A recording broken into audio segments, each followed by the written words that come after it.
Distinguished guests, members of the Leicester family. Mr. Mayor.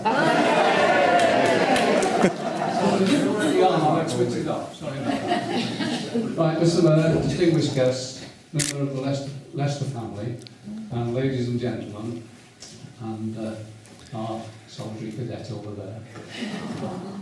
Welcome to this coffee morning. Thank you for coming. We're here to commemorate the bravery of Private Frank Lester VC. I'd like to now hand you over to Dennis Rose, who's going to read or give you some words about the Victoria Cross Award and also about the Lester family. And then you're going to hand it back to me and I'll read the citation. So I'll pass you over now to Dennis.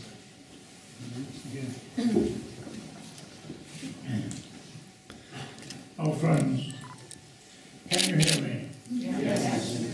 I'm delighted to say a few words today on Frank Lester, as over the last 45 years that I've been dealing with the VC in the Wirral Peninsula. Frank was the first one that I dealt with, ending up after a visit to France and the ceremony in Irby Library 40 years ago. Before I say a few words about your great hero of Irby, I must tell you about the 12 VCs of the Wirral. All 12 were either born or associated in the peninsula, 1 in the Boer War, 9 in the carnage of the 1418 War, and 2 in the 1939-45 War. The posthumous ones were Congreve Jr., Neely, Cookson, and Gunn in the Second World War. It is the highest award for bravery that takes precedence over all military and civil decorations. Even the Garter takes second place. 2 were sailors and 10 were soldiers.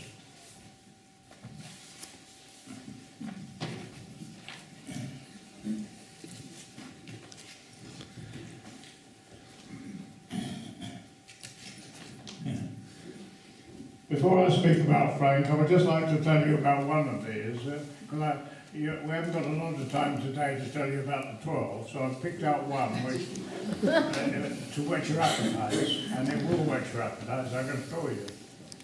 Little Tom Patrick Neely, he was born in Tabor Street, Seacombe, about 100 yards from Wallasey Town Hall. And when the 1914 war started, although he was only 5 foot tall, he joined the Cheshire Bantam Regiment, and when dispensed, was transferred to the Border Regiment. And he was certainly a man in a hurry. He was not only winning a military medal, a Victoria Cross, and mentioned dispatches on 7 occasions. No, he wasn't killed winning the Victoria Cross. He was killed in battle 4 days later. I think Tom Neely deserves a bit of a clap from you people.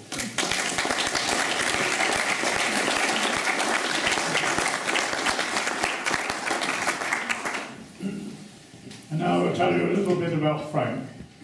He was born in Highton, and as a baby was brought over to the Wirral to live in Rudd Street in Hoylake. The father and mother having already bought a plot of 4 or 5 acres in Irby. In those days, Miller's Hay was not built, but the stables at the back of Miller's Hay, they used as headquarters for at least about 12 years. Attending the local school, from 5 years to 14 years in Hoylake. He was a very key member of the Boys Brigade and took part in all activities as a lad in Hoylake. But then they moved to Miller's Hay at Irby, and once there, and more or less at once, the eldest son, Edwin, was killed in Palestine, and he's buried in Beersheba.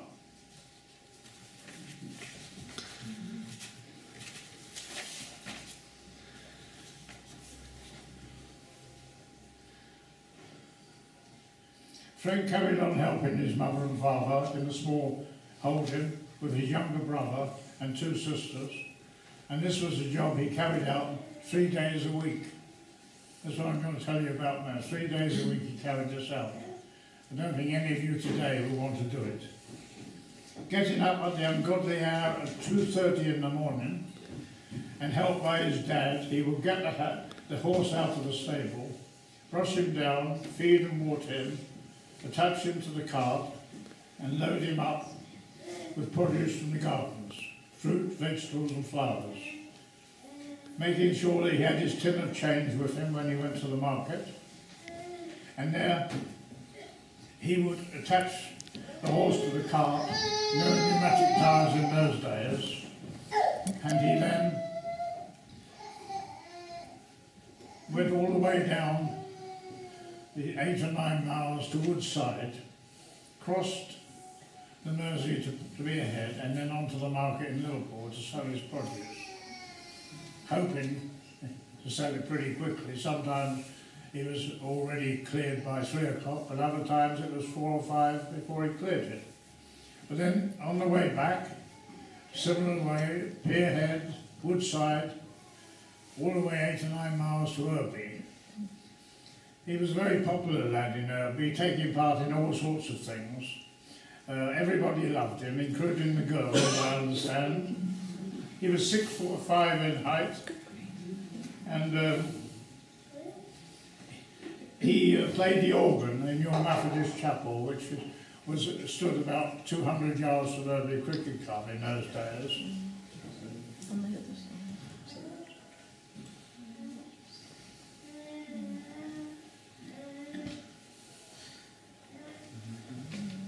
Yeah, okay. After about 12 months of doing this, he decided to volunteer for the army. In those days, in the 1418 war, there was only a conscription for the last 6 months of the war. It's unbelievable to think that it was all volunteers for 3.5 years of the war. And he joined the Lancashire Regiment, very quickly becoming sergeant, then transferring to the Lancashire Fusiliers.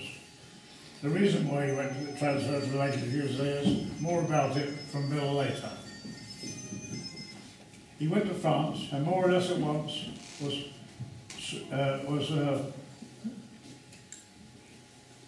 injured, wounded, returned in 3 weeks at once in the midst of battle, and he only came out for about 3 weeks, convalescent, and in the midst of battle, he fell 29 days before the armistice in a little village called Unveiling, which is 3 miles from Cllr.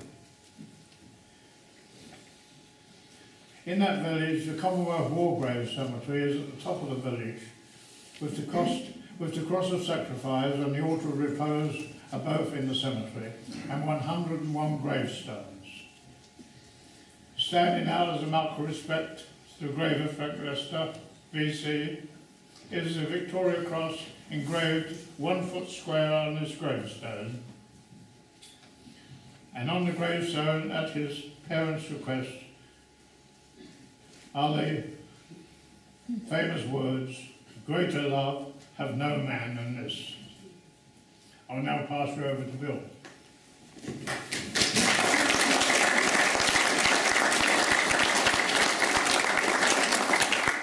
I'm to read the citation now, but before I do that, I want to tell you a little poignant story. As Dennis said, Frank joined in March 1916, and with his best friend, George Hall.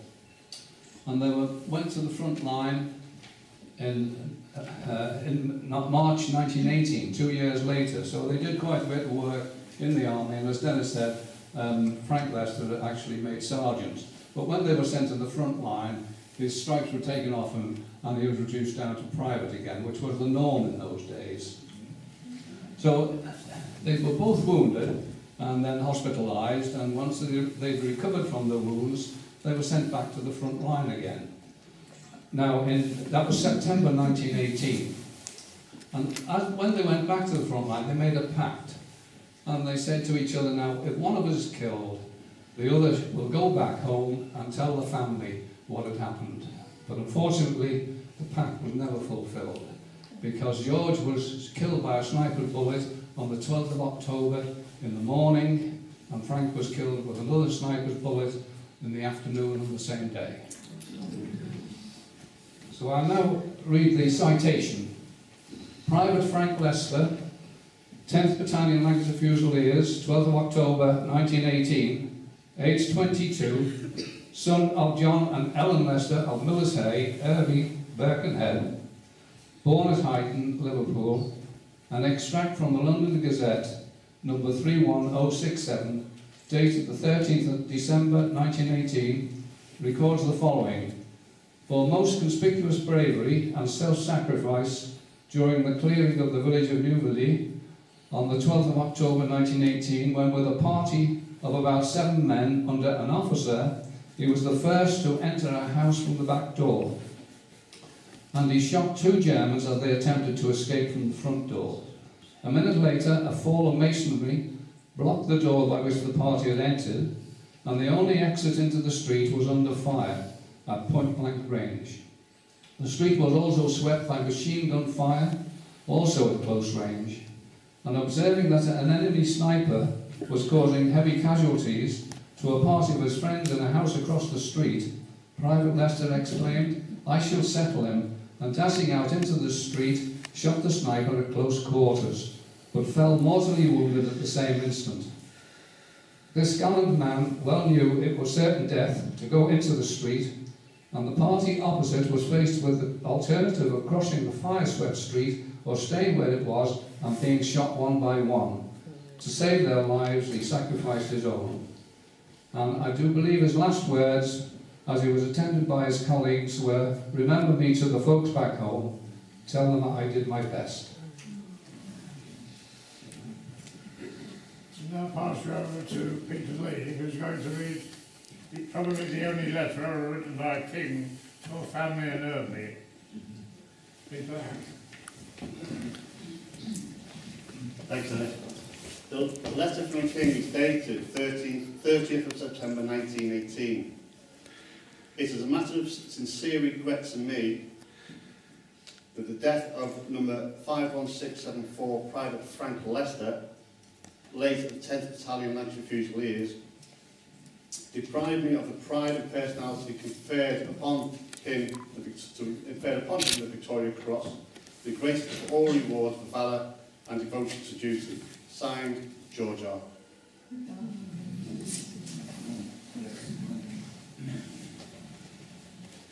And in a little while we will leave this church, led by our mayor and his good wife, and he will lead us the 300 yards walk to Miller's Hay, where the famous blue plaque has already been installed, and there the mayor will unveil a Victoria Cross paving flag to the memory of Frank, so that his valour will never be forgotten. Thank you very much.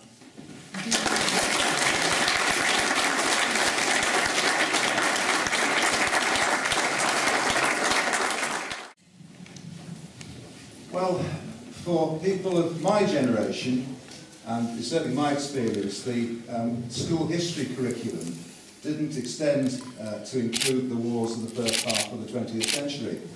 In fact, I never even learned about the exploits of the Duke of Marlborough at Blenheim or Wellington at Waterloo. So, in the 1960s, although I was aware that there were veterans from the First World War still alive and active and parading typically on Remembrance Sunday, they were, as so often was the case, silent and never spoke about their experiences. So it was left for me to find out about the First World War simply by what I could glean from television and radio, and of course there weren't many television channels in those days. So it came to the late 1960s when the BBC Two, I think they described a groundbreaking series, The Great War, was broadcast, and that's where I found out about the Great War. Nowadays, of course, there's a profusion of digital television channels, many of them specialising in history, so you can hear a lot and see a lot, and indeed in this period running the centenary of 1914-18, a great many more documentary programmes have been made, bringing to light some very interesting facts and great instances of valour such as we are commemorating today. And of course there's great interest in genealogy as well, so people are finding out about what their families did in the Great War. I have to say that locally I am personally indebted to Mr. Dennis Rose, who has kept me informed of the stories of the Victoria Cross winners from Wirral, and you'll be aware of the displays he's had installed in various local libraries, including here in Irby. And the collection, you may not know about, the big collection in what I call the Heroes Alcove in Wallasey Town Hall. And when the Mayoress and I conduct visitors round Wallasey Town Hall, school parties, scouts, guides, overseas visitors, all sorts of people, as we take them round the town hall, we always take them into what I call the Heroes Alcove, and we point out a lot of Dennis's work and point out the stories of some of them, including Frank Lester and, as I'm at West Kirby, Thurston Councillor Cllr Geoffrey VC, and try to give them some feeling about how important these people are to us as a borough. So,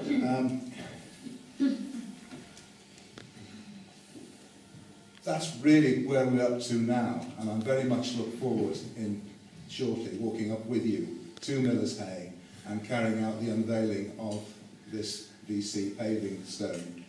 Just mentioned that the Mayoress and I have just come from Hamilton Square, where we will of course be carrying out the main remembrance parade for Wirral tomorrow, and there are children there planting poppies. There's a field of poppies in the square. We've had photographs taken with lots of those children and their parents. And while we were there, we noted that the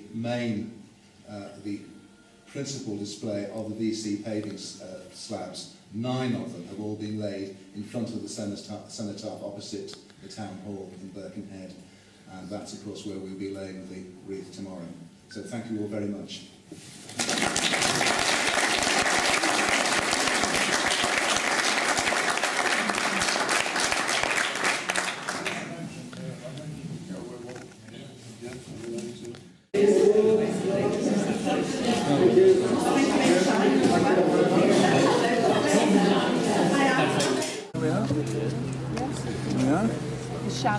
Right, sleep on the right side of the piece of paper.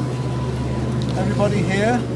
Yes, we're all here now. Well, councillors, ladies and gentlemen, as Mayor of Wirral in November 2018, which is very close to the centenary of the action at Unveiling in France that led to the posthumous awarding of the Victoria Cross to Private Frank Lester, I have the honour of unveiling this commemorative paving stone outside the Lester's family home, Miller's Hay, here in Irby, Wirral.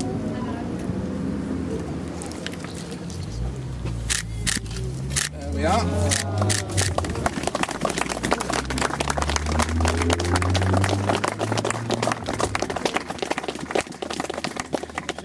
The inscription reads, and as the emblem of the Victoria Cross, Private Frank Lester, Lancashire Fusiliers, 12th of October 1918. And I think it would seem appropriate to repeat the words carved on his headstone in France. Greater love hath no man, which of course comes from Scripture and continues, that he lay down his life for his friends. And that's exactly what Frank did. So I'm absolutely honoured to unveil this stone today.